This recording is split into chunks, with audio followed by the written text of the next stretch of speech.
सकता है। Yes, scientifically कुछ ऐसे स्टेप्स हैं जिनकी मदद से आप किसी भी चीज को एक बार पढ़ोगे और कभी नहीं भूलोगे। चलिए इन्हीं सब स्टेप्स को डिटेल में समझते हैं। कि जब इतना कुछ पढ़ा है फिर भी कुछ याद नहीं है। जो हमारी फिजिकल ब्रेन है उसको कैसे स्ट्रॉन्ग किया जाए। जिसकी मेमोरी अच्छी होती है उसे पढ़ाई लिखाई की चीजें, हर चीजें याद रहती हैं। तो हाय एवरीवन, मेरा नाम है Prashant, mentor of thousands of students. पता है आपको, दो प्रकार के स्टूडेंट्स होते हैं। एक वो स्टूडेंट जो कि किसी भी चीज को एक बार पढ़ता है और उसके ब्रेन के अंदर, उसकी मेमोरी के अंदर वो चीज हमेशा के लिए स्टोर हो जाती है। जबकि एक और टाइप के स्टूडेंट होते हैं, ये वो स्टूडेंट होते हैं जो कि चीजों को बार बार पढ़ते हैं, 2-3 बार रिवीजन भी करते हैं, बट उसके बाद भी ये किसी भी चीज को याद नहीं कर पाते। अब इन दोनों स्टूडेंट्स के अंदर फर्क क्या होता है? फर्क है कुछ हैबिट्स का। यानी जो स्टूडेंट 1 है ना, ये कुछ ऐसी हैबिट्स को फॉलो कर रहा है बचपन से जिसकी मदद से इसकी मेमोरी पावर, इसकी ब्रेन पावर बहुत ज्यादा स्ट्रांग हो चुकी है। और वो सारी हैबिट्स आपका जो स्टूडेंट 2 है वो फॉलो नहीं कर रहा है। अगर ये स्टूडेंट 2 इन मेथड्स को, इन चीजों को फॉलो कर लेता है ना, तो ये भी स्टूडेंट 1 की तरह ब्रेन इसका स्ट्रांग हो जाएगा, मेमोरी पावर इसकी स्ट्रांग हो जाएगी। सबसे पहले तो आप मुझे कमेंट करके बताओ, क्या आप स्टूडेंट 1 में से हो या फिर स्टूडेंट 2 में से हो? फटाफट से मुझे कमेंट करके बताओ। अब इस वीडियो को बनाने से पहले मैंने बहुत सारी रिसर्च करी, मैंने बहुत सारी ब्रेन रिलेटेड बुक्स पढ़ी और मैंने ब्रेन की थ्योरी को समझने की कोशिश करी। पर उससे मुझे यह पता चला कि आपका ब्रेन काम कैसे करता है। जब भी आप किसी चीज को पढ़ते हो ना, तो सबसे पहले वो चीज जाती है आपकी शॉर्ट टर्म मेमोरी के अंदर। ये मेमोरी ऐसी होती है जो कि अगले दिन ही खत्म हो जाती है। यानी आप किसी भी चीज को पढ़ोगे,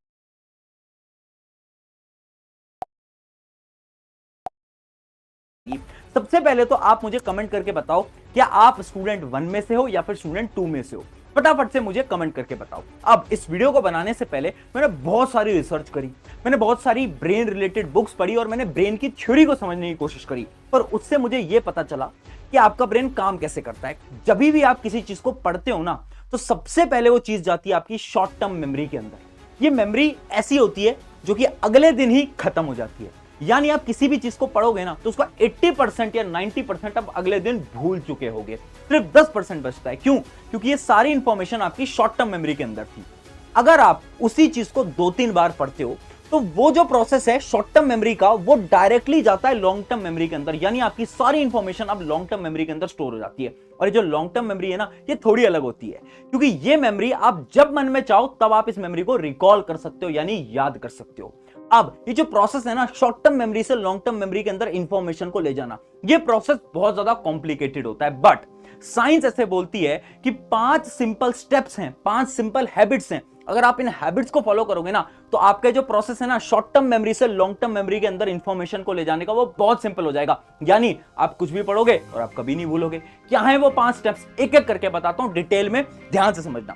सबसे पहले हम बात करते हैं आपके स्टेप नंबर 1 की, जो कि है द मेमोरी वॉक। ये क्या होता है? 2 स्टूडेंट की कहानी से समझाता हूं। दोनों ही स्टूडेंट एवरेज स्टूडेंट थे, दोनों ही पढ़ने में एक जैसे थे, दोनों की मेमोरी पावर भी एक जैसी थी। अब एग्जाम दोनों के पास आ गए थे। अब ये जो स्टूडेंट 1 था ना, इसने एग्जाम के दौरान यानी उन 5 से 7 दिन के अंदर एक ऐसी हैबिट फॉलो करी जिसकी मदद से जब इसका रिजल्ट आया ना, तो सब शॉक हो गए थे, क्योंकि इसके मार्क्स बहुत अच्छे आ गए थे। ये एक बार पढ़ता था और इसे बार बार याद रहता था। एग्जाम में जो भी पढ़ के जा रहा है सब लिख के आ रहा है। जबकि जो स्टूडेंट 2 था, इसने मेहनत तो बहुत करी, बट एग्जाम के अंदर जब ये जा रहा है तो इसे याद ही नहीं आ पा रहा है। तो ये जो स्टूडेंट 2 था, इस स्टूडेंट 1 के पास आया और उसने पूछा, यार तूने ऐसा 7 दिन के अंदर क्या कर दिया? हम दोनों तो बराबर थे, अब तेरी मेमोरी इतनी तेज कैसे हो गई? तो इस स्टूडेंट ने बताई एक टेक्निक जिसका नाम है द मेमोरी वॉक। यानी स्टूडेंट ने ये बोला कि मैं हर रोज पता क्या करता था, मैं सिर्फ अपने 10 मिनट निकालता था और उस 10 मिनट के अंदर अकेले घूमने जाता था। अकेले घूमने जाने इससे क्या फर्क पड़ता है? फर्क पड़ता है। अब वो जो स्टूडेंट था, जब अकेले घूमने जाता था ना, तो वो विजुलाइज करता था उसका पूरा दिन कि आज मेरे साथ आखिर हुआ क्या। आज मैं स्कूल में गया, आज मैंने इस किताब में ये पढ़ा, आज मेरे को एक दोस्त मिलने आया था, मैंने उससे ये बात करी, ये करा, वो करा, वो करा। तो पूरे के पूरे दिन को विजुलाइज करता है अपने ब्रेन के अंदर। कब? जब वो 10 मिनट घूमने जाता है। अब इससे क्या होता है ना, साइंटिफिकली इस टेक्निक से आपके जो ब्रेन के न्यूरॉन्स हैं वो आपस में लिंक करने लगते हैं, और जब वो लिंक करने लगते हैं तो आपकी जो मेमोरी है, आपकी जो थिंकिंग है, वो स्ट्रांग होती जाती है। इसकी मदद से आप इसके बाद जितनी भी चीजें पढ़ने लगोगे आप कभी नहीं भूलने वाले। और यही कॉन्सेप्ट होता है मेमोरी वॉक का। ट्राई करके देखना, 7 दिन के अंदर आपको ऐसा लगने लगेगा कि आपकी मेमोरी पावर स्ट्रांग हो गई है। जो भी आप पढ़ोगे आपको लॉन्ग टर्म तक याद रहने लगेगा। ये बहुत अच्छी एक्सरसाइज है, सारे न्यूरो साइंटिस्ट भी इसको रिकमेंड करते हैं। तो ये तो थी अपनी टेक्निक नंबर 1। अब बढ़ते हैं हमारे स्टेप नंबर 2 की तरफ। स्टेप नंबर 2 है द थीटा वेव्स। अब ये थीटा वेव्स क्या होती हैं और इनसे हम कैसे अपनी ब्रेन पावर, अपनी मेमोरी पावर को स्ट्रॉन्ग कर सकते हैं। एक सिंपल सा कॉन्सेप्ट है, थोड़ा कॉम्प्लेक्स भी है, बट आपको मैं आसान भाषा में समझाने की कोशिश करता हूं। देखो, थीटा वेव्स कुछ ऐसी वेव्स होती है ना जो कि आपकी ब्रेन से जनरेट होती हैं। ये वो वेव्स हैं जो कि आपका ब्रेन ऐसी वेव्स होती है ना जो कि आपकी ब्रेन से जनरेट होती हैं। ये वो वेव्स हैं जो कि आपका ब्रेन जनरेट करता है जब आप सोने जा रहे होते हो। आपने देखा जब आप सोने जाते हो तो आपके दिमाग से कुछ कुछ सिग्नल्स आते हैं, आपके दिमाग में बहुत सारे थॉट्स आने लगते हैं। वही जो सारी वेव्स हैं उन्हीं को हम बोलते हैं क्या, थीटा वेव्स। अभी जो थीटा वेव्स है ना, इनका डायरेक्टली रिलेशन होता है आपकी मेमोरी पावर, आपकी क्रिएटिविटी से। यानी अगर इन थीटा वेव्स को तुमने पकड़ लिया, इसकी मदद से तुम अपनी मेमोरी भी इंक्रीज कर सकते हो और क्या कर सकते हो, अपनी ब्रेन पावर और अपनी क्रिएटिविटी भी इंक्रीज कर सकते हो। अब आपको करना क्या है, इमेजिन करो आप कभी भी थक गए हो या फिर आपको ऐसा लग रहा है कि यार मेरे दिमाग के अंदर बहुत सारी इंफॉर्मेशन भर चुकी है, मेरा पढ़ने का मन नहीं कर रहा है, मेरे दिमाग के अंदर कोई भी इंफॉर्मेशन स्टोर नहीं हो रही है। तुम्हें क्या करना है, सिर्फ 10 से 15 मिनट का ब्रेक लेना है। उस ब्रेक के अंदर ईयरफोन लगाने, यूट्यूब पे जाना है, सर्च करना है थीटा वेव्स। थीटा वेव्स का एक साउंड होता है, वो साउंड तुम्हें सिर्फ 10 से 15 मिनट सुन लेना है। जब तुम उसे सुनोगे ना तो उससे क्या होगा, आपके ब्रेन से भी थीटा वेव्स आती हैं और वो साउंड से भी आपके ब्रेन के अंदर थीटा वेव्स आएंगी और उस फ्रीक्वेंसी के मैच हो जाने की मदद से आपका जो ब्रेन होगा वो मात्र 10 से 15 मिनट के अंदर एकदम रिलैक्स हो जाएगा। क्या आप जेईई और नीट की प्रिपरेशन करना चाहते हो लेकिन फीस को लेकर थोड़ा, वो मात्र 10 से 15 मिनट के अंदर एकदम रिलैक्स हो जाएगा। और जब ये रिलैक्स होगा ना तो आप 10-15 मिनट के बाद जब वापस पढ़ने जाओगे ना तो आप देखोगे कि अब आप चीजों को अच्छी तरीके से याद कर पा रहे हो, आपकी मेमोरी पावर अच्छी हो गई है और आपको जो फीलिंग आ रही थी ना कि कुछ भी याद नहीं आ पा रहा है, वो फीलिंग आपके अंदर से खत्म हो जाएगी। मैं सच बता रहा हूं, ये आपकी मदद करने वाला है। बहुत अच्छी टेक्निक है, बहुत सारे न्यूरो साइंटिस्ट भी रिकमेंड करते हैं और बहुत सारे लोग क्योंकि इसे फॉलो करते हैं वो भी रिकमेंड करते हैं। बहुत सारी किताबों के अंदर भी इसका जिक्र है। अब बढ़ते हैं हमारी 3rd नंबर की टेक्निक की तरफ। 3rd नंबर की टेक्निक है द लर्निंग मेथड। देखो, अगर मैं तुमसे ये बोलूं तुम्हारी मेमोरी डिपेंड करती है कि तुम पढ़ कैसे रहे हो, यानी तुम क्या पढ़ रहे हो उससे फर्क नहीं पड़ता, तुम कैसे पढ़ रहे हो उससे बहुत फर्क पड़ता है। अगर आपने सही पढ़ने के तरीके सीख लिए ना तो कभी भी ये जो आपकी प्रॉब्लम है ना भूलने वाली, ये कभी नहीं आएगी। अब पढ़ने का मेथड क्या है, तो पढ़ने का सही मेथड होता है 3-2-1 मेथड। 3-2-1 मेथड क्या बोलता है, इमेजिन करो आपने कोई भी कॉन्सेप्ट पढ़ा, जैसे कि एग्जांपल लेते हैं, हमने पढ़ा है कॉम्बिनेशन रिएक्शन, हमने पढ़ लिया इस कॉन्सेप्ट को। अब आपको स्ट्रैटेजी को फॉलो करना है जो कि 3-2-1, यानी 3 चीजें जो कि आपको इस कॉन्सेप्ट से सीखने को मिली। अब कॉम्बिनेशन रिएक्शन क्या होती है उस पर आपको सोचना है, 3 पॉइंटर, बस सोचना है, लिखना नहीं है। आपको 3 चीजें क्या सीखने मिली पहले वो सोचो। फिर 2 यानी क्या होता है, आप उसके 2 एग्जाम्पल दो, यानी कॉम्बिनेशन रिएक्शन के आप 2 एग्जाम्पल दे दो। और 1 यानी एक क्वेश्चन फ्रेम करो, खुद से एक क्वेश्चन बनाओ उस कॉम्बिनेशन रिएक्शन का। अभी जो 3-2-1 स्ट्रैटेजी है ना, इससे क्या होता है, आप जब भी किसी कॉन्सेप्ट को पढ़ लेते हो आपको उस कॉन्सेप्ट को पढ़ने के बाद इस 3-2-1 स्ट्रैटेजी को यूज करना है, जिसकी मदद से आपका ब्रेन जो है ना वो चीजों को रिकॉल करेगा। और जब आप क्वेश्चन फॉर्म करोगे ना खुद से, तो आपकी ब्रेन की जो मेमोरी है वो इस कॉन्सेप्ट को लेकर स्ट्रांग हो जाएगी। अभी जो क्वेश्चन फॉर्मिंग है ना, ये बहुत ज्यादा इंपॉर्टेंट होती है। इसका मैं आपको एक और साइंटिफिक एग्जांपल देता हूं। कितनी बार आपने नोट करा होगा, जब आप स्कूल में होते हो, कॉलेज के अंदर हो, तो कहीं पर भी होते हो, एक एग्जाम दे रहे होते हो, आपके एग्जाम के अंदर जो क्वेश्चन आते हैं ना, वो चाहे आपसे कोई 1 महीने 2 महीने बाद भी पूछ ले, तब भी आपको क्वेश्चन हमेशा याद होते हैं। क्यों? क्योंकि जब हम एक क्वेश्चन को एग्जाम में देखते हैं उस समय पर हम स्ट्रेस में होते हैं।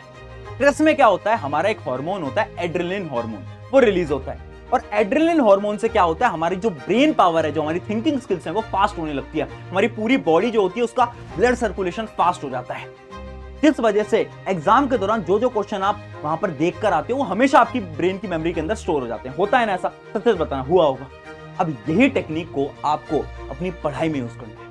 जब आप पढ़ रहे हो ना तो कभी कभार खुद से क्वेश्चंस पूछ लो। एक टॉपिक आपने पढ़ा, अब खुद से अचानक से क्वेश्चन पूछो। जब भी आप एक अचानक से क्वेश्चन पूछोगे तो आपकी बॉडी जो है वो स्ट्रेस लेवल में आ जाएगी, और जैसे आपकी बॉडी स्ट्रेस में आएगी, पैनिक में आएगी, तो होगा क्या, एड्रेनलिन हार्मोन रिलीज होगा, जिसकी मदद से आप किसी भी चीज को उस समय पर पढ़ोगे वो आपकी मेमोरी के अंदर डायरेक्टली स्टोर हो जाएगा। तो जो एड्रेनलिन वाला सोल्यूशन है ना, बहुत अच्छा होता है, आप भी फॉलो करके देखना। बस आपको लर्निंग स्किल्स के अंदर इसी स्ट्रेटेजी को फॉलो करना है। अब बढ़ते हैं हमारे 4th स्टेप की तरफ। 4th स्टेप का नाम है द ब्रेन फूड, यानी क्या कुछ ऐसे खाने हैं जिनको खाने की मदद से हम हमारे ब्रेन को शार्प बना सकते हैं। क्या हम मेमोरी को शार्प बना सकते हैं? अच्छा एक बात बताओ, तुमने बचपन से तो सुना होगा, तुम्हारे मम्मी पापा बोलते होंगे बादाम खाया करो एग्जाम में जाने से पहले। तो क्या सच में बादाम कुछ काम करता है? तो इसका आंसर है यस। आपका बादाम हो गया या फिर आपकी डार्क चॉकलेट्स हो गई, ये आपकी ब्रेन की मेमोरी को इंक्रीज करता है। अब शॉकिंगली आखिर ये काम कैसे करता है, तो इसके ऊपर बहुत सारी साइंटिफिक रिसर्च हुई और ये पता चला ये जो आपके नट्स होते हैं इनके अंदर होता है विटामिन ई। अभी जो विटामिन ई होता है ना, ये बहुत मदद करता है आपकी बॉडी की। उसके साथ साथ इसके अंदर कुछ एंटीऑक्सीडेंट एजेंट्स होते हैं जो कि आपके ब्लड सर्कुलेशन के फ्लो को इंक्रीज करते हैं, आपके न्यूरोट्रांसमीटर्स को एक्टिव करते हैं। मुझे पता है बहुत भारी बातें समझ नहीं आ रही होंगी, आसान भाषा में समझाता हूं कि आपका जो मेमोरी होती है ना आपके ब्रेन तक, वो न्यूरॉन की मदद से पहुंचती है और इनके बीच को जो लिंक करता है, इन इंफॉर्मेशन को जो लिंक करता है, उसको अपन बोलते हैं न्यूरोट्रांसमीटर। यानी इन चीजों को खाने से आपके जो न्यूरोट्रांसमीटर हैं वो जल्दी जल्दी काम करने लगते हैं। अब सोचो अगर वो जल्दी काम करेंगे तो ऑब्वियसली बात है ना, आपकी जो ब्रेन की फंक्शनिंग, आपकी जो मेमोरी की फंक्शनिंग है वो भी तेज हो जाएगी। यानी आपको ब्रेन फूड्स खाने हैं जब भी आपके एग्जाम है, इससे सच में बहुत मदद मिलेगी। ये था अपना चौथा स्टेप। अब बढ़ते हैं आपके लास्ट और फाइनल स्टेप की तरफ, जो कि आपका brain speed is greater than speaking speed.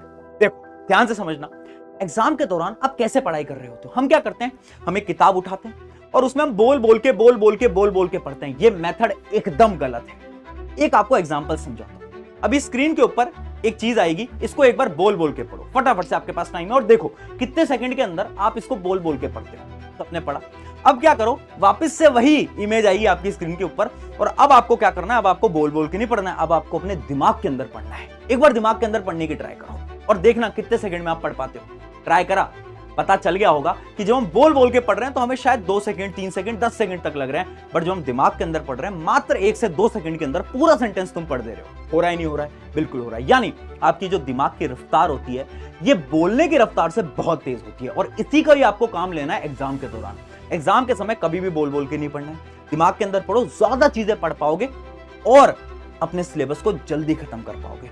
इसके साथ साथ इसके अंदर मैं एक चीज और बताना चाहूंगा कि जब भी आप पढ़ रहे हो ना तो अपने ज्यादा सेंसेस का इस्तेमाल करो। यानी जब भी हम पढ़ रहे हैं, दिमाग से तो हम रीड कर रहे हैं, बट अपने हाथ में एक नोटबुक और एक पेन तुम्हारा हमेशा होना चाहिए। जो भी आप पढ़ते जा रहे हो, जो भी आप अपने दिमाग के अंदर रीड कर रहे हो, उसको बगल वाली नोटबुक में रफ में कुछ ना कुछ लिखते रहो। मैं ये नहीं कह रहा सब कुछ लिखो जो कि तुम पढ़ रहे हो, मैं कह रहा हूं वो लिखो जो कि तुम्हें लग रहा है कि इंपॉर्टेंट है, या फिर कुछ भी तुम लिखते चलो। अब इससे क्या होगा, इतना कुछ हम क्यों लिखें? अब इस लिखने से क्या होगा, एक रिसर्च कंडक्ट करी गई थी जिससे यह पता चला, 2 स्टूडेंट्स के ग्रुप थे, एक स्टूडेंट को ग्रुप को यह बोला जाए कि आप बस बैठ के लेक्चर देखो और दूसरे स्टूडेंट के ग्रुप को यह बोला कि आप बैठ के लेक्चर देखो और साथ साथ में आप हाथ में पेन लेके रखो और नोटबुक लेके रखो और आप कुछ भी लिखते जाओ। और पता यह चला कि वो जो लोग हैं ना ग्रुप 2 वाले, वो सारी चीजों को अच्छी तरीके से अपनी मेमोरी के अंदर स्टोर कर पा रहे हैं, जबकि जो ग्रुप 1 वाले स्टूडेंट है ये अच्छी तरीके से स्टोर नहीं कर पा रहे। यानी देखो याद रखना, जब आप चीजों को साथ साथ में लिखते रहते हो, आपका हाथ मूव करता है, जिसकी मदद से आपकी ब्रेन के अंदर चीजें जल्दी स्टोर होती हैं और जो आपकी रिटेंशन होता है, यानी कितने समय तक आप चीजों को याद कर पाते हो, वो भी इंक्रीज होता है। ये थे अपने 5 मेथड जिनकी मदद से आप भी किसी भी चीज को याद कर सकते हो, वो भी सिर्फ एक बार रीड करने से। ट्राई करके देखना और मुझे बताना इनमें से कौन सा मेथड आपका फेवरेट है। मैंने आपको 5 मेथड बता दिए। उसके साथ साथ इस वीडियो को अपने एक दोस्त के साथ जरूर शेयर करना, क्योंकि एग्जाम का टाइम है और इस वीडियो की मदद से शायद उसकी भी मदद हो सकती है। शुक्रिया एवरीवन, मेरा नाम है प्रशांत, मिलते हैं किसी नेक्स्ट वीडियो के अंदर।